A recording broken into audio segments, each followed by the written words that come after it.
Los viernes estamos estudiando el libro de Nehemías y hoy vamos a llegar al segundo capítulo y vamos a estar viendo del versículo 9 al versículo 20.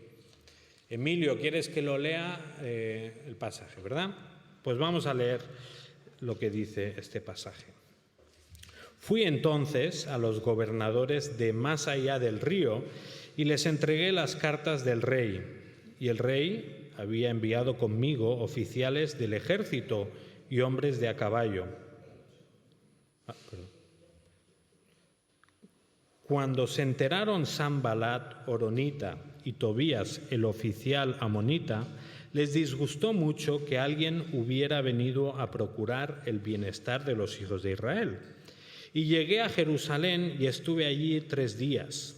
Y me levanté de noche, yo y unos pocos hombres conmigo, pero no informé a nadie lo que mi Dios había puesto en mi corazón que hiciera por Jerusalén. Y no había ningún animal conmigo excepto el animal sobre el cual iba yo montado. Salí de noche por la puerta del valle hacia la fuente del dragón y hacia la puerta del muladar, inspeccionando las murallas de Jerusalén que estaban derribadas y sus puertas que estaban consumidas por el fuego. Pasé luego hacia la puerta de la fuente y hacia el estanque del rey, pero no había lugar para que pasara mi cabalgadura. Y subí de noche por el torrente e inspeccioné la muralla. Entonces entré de nuevo por la puerta del valle y regresé. Los oficiales no sabían a dónde yo había ido, ni qué había hecho, ni tampoco se lo había hecho saber todavía a los judíos, ni a los sacerdotes, ni a los nobles, ni a los oficiales, ni a los demás que hacían la obra. Entonces les dije: vosotros veis la mala situación en que estamos, que Jerusalén está desolada y sus puertas quemadas a fuego. Venid, reedifiquemos la muralla de Jerusalén para que ya no seamos un oprobio. Y les conté cómo la mano de mi Dios había sido bondadosa conmigo y también las palabras que el rey me había dicho. Entonces dijeron: levantémonos y edifiquemos, y esforzaron sus manos en la buena obra. Pero cuando se enteraron Sanbalat horonita y Tobías el oficial amonita y Gesem el árabe, se burlaron de nosotros, nos despreciaron y dijeron: ¿qué es esto que estáis haciendo? ¿Os rebeláis contra el rey? Y yo les respondí y les dije: el Dios del cielo nos dará éxito. Por tanto, nosotros sus siervos nos levantaremos y edificaremos, pero vosotros no tenéis parte ni derecho ni memorial en Jerusalén. Señor, acércanos a ti a través de tu palabra y dirige ahora a Emilio en esta exposición. Te lo pedimos en el nombre de Jesús. Amén. Hola, hermanos. Gracias, Eric. Qué majo es Eric. Y confianza tiene también para dejarme a mí otra vez aquí. Muchas gracias. Es un honor poder predicar sobre la palabra de Dios. Y bueno, vamos a comenzar. La predicación la he querido llamar de la siguiente forma, ¿no? Atrévete a seguir los planes de Dios. Perdón. Es que estamos probando tecnologías nuevas. Vale. No sé si a vosotros os ha pasado, pero yo tengo una costumbre un tanto curiosa. A lo largo de mi vida voy construyendo lo que yo llamo mi diccionario mental de palabras que no quiero usar. Son palabras que por diferentes razones a mí me incomodan o no me parecen apropiadas para mí. Y quiero decir que es totalmente mi opinión personal. Pero, por ejemplo, en este diccionario entran, como no, las palabrotas, ¿no?, que no me gustan, y reconozco, y aún así, que a veces se me escapan, y eso, curiosamente, me sirve como de un indicador. ¿De qué? Pues de que cuando me oigo hablar así, me doy cuenta de que algo no va bien en mi corazón. Es como si Dios me dijera que estás tan lleno de mí como crees. Pero hay otras palabras más sutiles, más cotidianas, que también tengo apuntadas. Una de ellas es la palabra fácil. Me cuesta escucharla sin sentir que se le está faltando el respeto al esfuerzo de alguien o algo. Conducir es fácil. Vale. ¿Estáis de acuerdo? Vale. Entonces, ¿por qué tantos no usan el intermitente? ¿Por qué cuesta tanto aparcar bien? ¿O respetar las señales de tráfico? Si fuera tan fácil, todo el mundo lo haría bien. Total, esto se enseña en las autoescuelas. Y ya ni hablemos cuando la gente dice, porque yo he escuchado, que predicar es fácil. No lo es. No lo es. Pero, por último, una última palabra que quiero compartiros es la palabra suerte. Yo sé que es una expresión común, pero cuando conocemos más a Dios, o yo personalmente cuanto más conozco a Dios, y entiendo sus atributos de la soberanía y la providencia, dar el mérito a la suerte es quitarle la gloria a Dios de lo que le pertenece. Hermano, qué suerte que hayas encontrado ese trabajo. Me parece inadecuado. Si hay algo mejor, no sé, hermano, qué bueno que es Dios y qué trabajo te ha dado, ¿no? Yo pienso que cambia bastante. Pero ¿todo esto a qué viene? ¿A dónde quiero llegar? O qué, no sé, se os puede venir estas preguntas, ¿no? Y bueno, sí, en parte me podéis conocer un poco más o presento un nuevo punto de vista, pero de alguna forma quería conectar con esto último, de los atributos de Dios, la soberanía y la providencia, verdades que no se quedan en ideas bonitas, religiosas o abstractas, sino que son profundamente prácticas, que afectan cómo nos tomamos la vida, cómo hablamos, cómo actuamos. Y quien las entendía muy bien era Nehemías, pues nos demuestra que podemos y debemos seguir adelante aún en situaciones difíciles. Recapitulando un poco en el capítulo 2, en el versículo 2, aparece una frase muy interesante.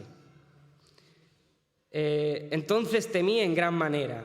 Aquí es Nehemías hablando con Artajerjes, el rey de Persia, en ese entonces. Pues nos hemos detenido a pensar por qué temía Nehemías. Os doy un dato. Los monarcas orientales tenían fama de tener cambios de humor muy impredecibles. No se caracterizaban precisamente por su paciencia o tolerancia. Por ejemplo, Raymond Brown, un comentarista, dice que una palabra inconveniente dicha en un momento inoportuno y se acabó. Así de sencillo. Entonces ya vemos que desde el principio de la narrativa vemos que Nehemías se está arriesgando. A pesar de que desea hacer la voluntad de Dios, sabe que eso lo pone en una posición peligrosa. Y esto continúa más adelante. Aquí tenemos un mapa de lo que entendemos que era el Próximo Oriente Antiguo, que es donde el Antiguo Testamento transcurrió todo por ahí. Entonces nosotros nos ubicamos en Susa, que es donde empieza la flecha. Bueno, Nehemías más bien estaba ahí, y llega al Éufrates. Y del Éufrates se va a Jerusalén.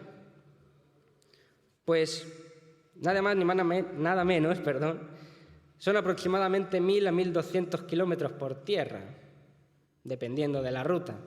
No hagáis caso a las flechas, simplemente es una orientación. Y el viaje habría durado aproximadamente 3-4 meses a pie. O como iba con escolta, pues irían en caballo o en camello. Y si nos basamos en Esdras 7:9, que hizo un camino similar de Babilonia a Jerusalén, pues pone explícitamente que fueron 4 meses. Pues en medio de ese viaje pasa algo, y es que apenas cruza por el Éufrates, se da la noticia de su llegada. Y Sanbalat y Tobías, que eran personajes influyentes, ligados por intereses personales, políticos y religiosos, se disgustan profundamente, porque entienden que Nehemías no viene de paseo. sino con intención de hacer bien a los hijos de Israel. Es decir, su presencia les era una amenaza. Pues no sé, por ocupación de terrenos, por recuperación de influencia quizás, es lo que pensaban, digo yo. Pero la confianza en Dios que tiene Nehemías, y en su soberanía, es tan firme que no se detiene. Se mueve como una locomotora, imparable, haciendo lo que Dios le ha puesto en el corazón. Y esas ganas son admirables, pero tenemos que también saber controlarnos. Debemos entender que los planes de Dios son eso mismo, los planes de Dios, no nuestros. Eso significa que debemos actuar con decisión y pasión, sí, pero también es importante que antes de actuar tengamos nuestros momentos de silencio y precaución. Porque fijaros en esto, Nehemías llega a Jerusalén después de recorrer 1.200 kilómetros más o menos, con ganas de llegar y ponerse a trabajar. Pero vemos en el relato que no, que estuvo allí 3 días y no hizo nada aún en cuanto a la reconstrucción. Y tenía el permiso del rey, los recursos, el tiempo, las ganas, la visión y el llamado de Dios. Pero es que tampoco incluso dijo nada aún de lo que iba a hacer. A nadie. Versículo 12. No declaré a hombre alguno lo que Dios había puesto en mi corazón que hiciese en Jerusalén. Y es interesante, como una buena aplicación para nuestra vida. Pues fijaros lo que dijo Spurgeon, un golpe de realidad muy bueno para nosotros. Dijo él: a menudo usted encontrará mejor no comentar su plan con otros. Si usted quiere servir a Dios, vaya y hágalo, y luego deje que otras personas se enteren después. Usted no tiene necesidad de decir lo que va a hacer, y si puedo agregar, no hay necesidad de que usted siga contando lo que ha hecho, porque con mucha frecuencia Dios se retira cuando nos jactamos de lo que se está haciendo. Entonces, Nehemías analizó la situación solo, analizó la magnitud del destrozo, de las ruinas, estudió los muros destruidos y las puertas consumidas por fuego. Esta es una representación de Gustave Doré y más o menos es como el artista se imaginaba la Jerusalén destruida y desolada, ¿no? Y esto nos enseña algo importante, que nadie tiene por qué saber de antemano qué intenciones tienes con las cosas del Señor. Pues ya se verán con el tiempo. Fijaros en algo práctico. Hombres, si estás ahorrando dinero para un regalo para tu mujer, ¿vas por ahí diciendo que estás ahorrando dinero para un regalo para tu mujer? No. Bueno, yo no. Es mejor que noten en ti si eso es tu austeridad y no el derroche, totalmente lo contrario. Y en la iglesia, ¿no? Si ofrendas en la iglesia, no tienes que por ahí contar todo el mundo cuánto has dado. O mirad cómo estoy dando el sobrecito. Es mejor que te vean vivir esa disciplina, con coherencia. Jesús mismo lo enseñó. Mateo 6:3, leo yo: mas cuando tú des limosna, no sepa tu izquierda lo que te hace tu derecha, porque sea tu limosna en secreto, y tu Padre que te ve en lo secreto te recompensará en público. Habla de la limosna, habla de la ofrenda, pero es a nivel práctico general. Y por eso también nos muestra aquí Nehemías que es prioritario cuidar nuestra íntima relación con Dios. Los planes que Él nos da debemos vivirlos antes de contarlos, y que cuando menos te lo esperas, Dios... ¿por qué? Porque corremos el peligro de jactarnos de la acción antes de actuar. Y cuando menos te lo esperas, Dios ya se ha ido de la función teatral que estás montando.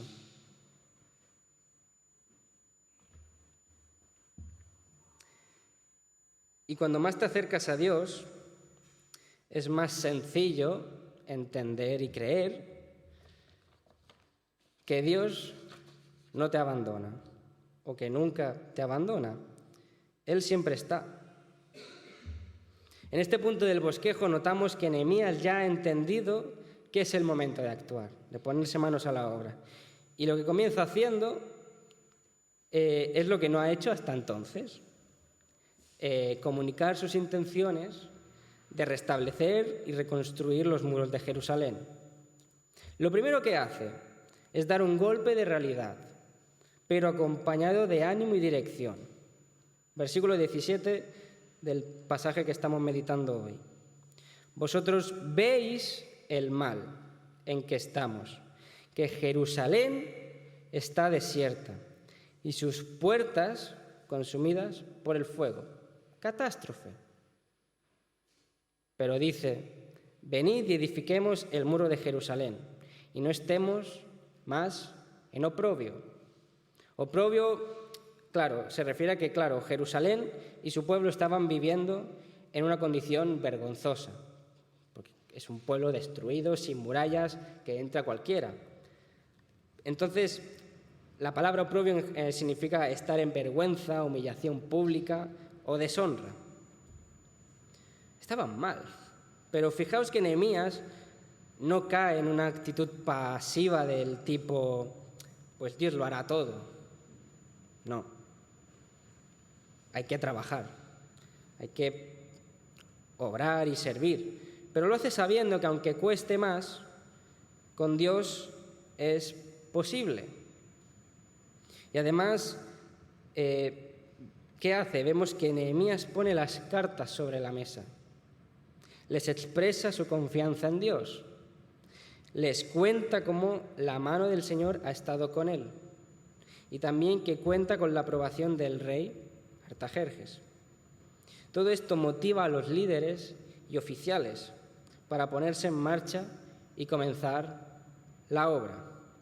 Y qué bueno es cuando a alguien o a muchos que aman al Señor te impulsan a servir. Yo, por ejemplo, he tenido la oportunidad de trabajar con Grupo de Orden, en MP, y es un gozo trabajar y servir al lado con personas así, que aman al Señor, que te motivan y te animan a hacer las cosas como para Dios mismo. Y que aunque estés cansado o lo veas muy lejos, Dios está ahí. Y su providencia también. Y una virtud muy loable y digna de inspiración para nosotros, y algo que personalmente a mí, cuando yo meditaba el texto, me ha hecho darme cuenta, es que no nos tenemos que avergonzar de hacer lo correcto por y para Dios.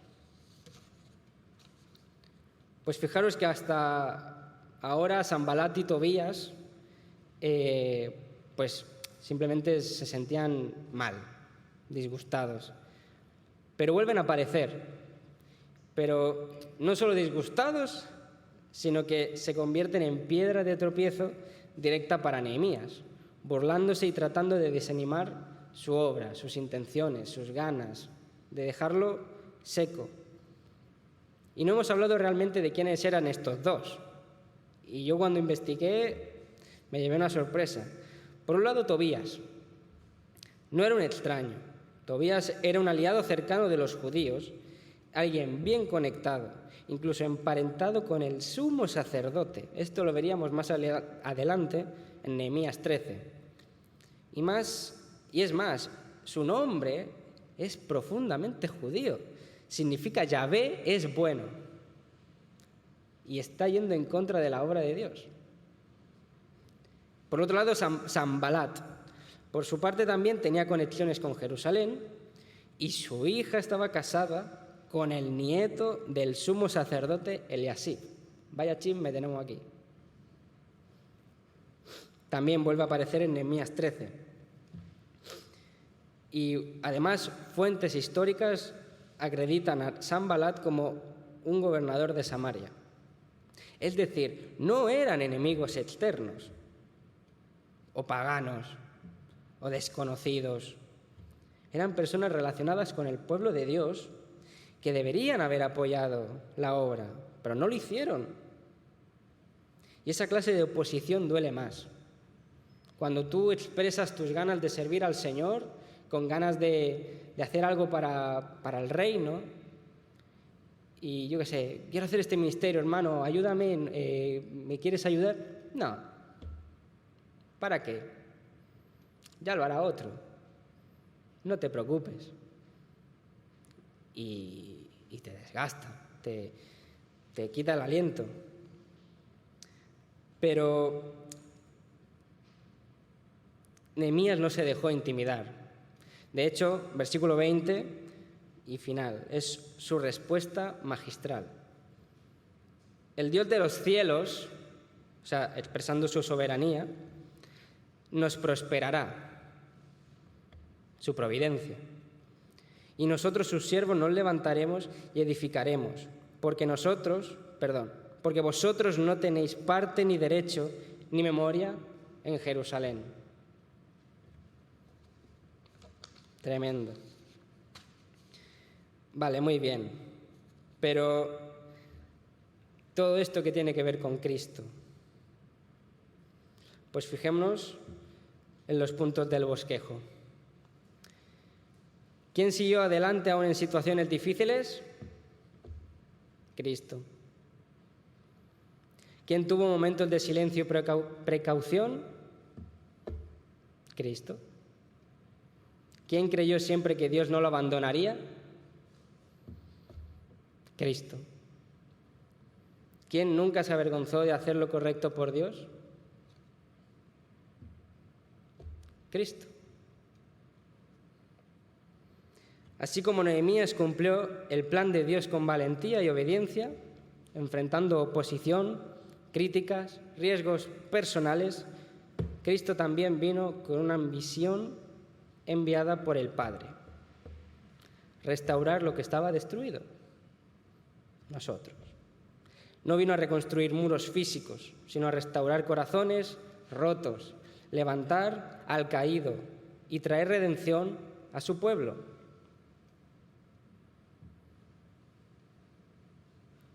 Este es también otro cuadro de Doré. Soy muy fan de él y esta es magistral, esta obra. Y mirad lo que carga la cruz. No se echó para atrás, aun sabiendo que allí le esperaba la cruz, por amor a nosotros, no dudó, no retrocedió, no se quejó. Si Nehemías arriesgó su vida por un muro, Cristo entregó su vida por nosotros, por ti. Si Nehemías motivó a un pueblo a levantarse para edificar, Cristo resucitó para que tú y yo nos levantemos también. Así que si has estado paralizado, confundido, con miedo, mira a Jesús, que no se avergonzó de obedecer al Padre por amor por ti. Entonces te invito a vivir sin esa vergüenza, sin temor y con propósito. No hay suerte ni azar en esto, es un propósito. Y si sientes un llamado del Señor, sirve. Por eso te invito y atrévete a seguir los planes de Dios. Construye, obedece, porque el mismo Dios que estuvo con Nehemías está contigo hoy en Cristo Jesús. Que el Señor nos ayude.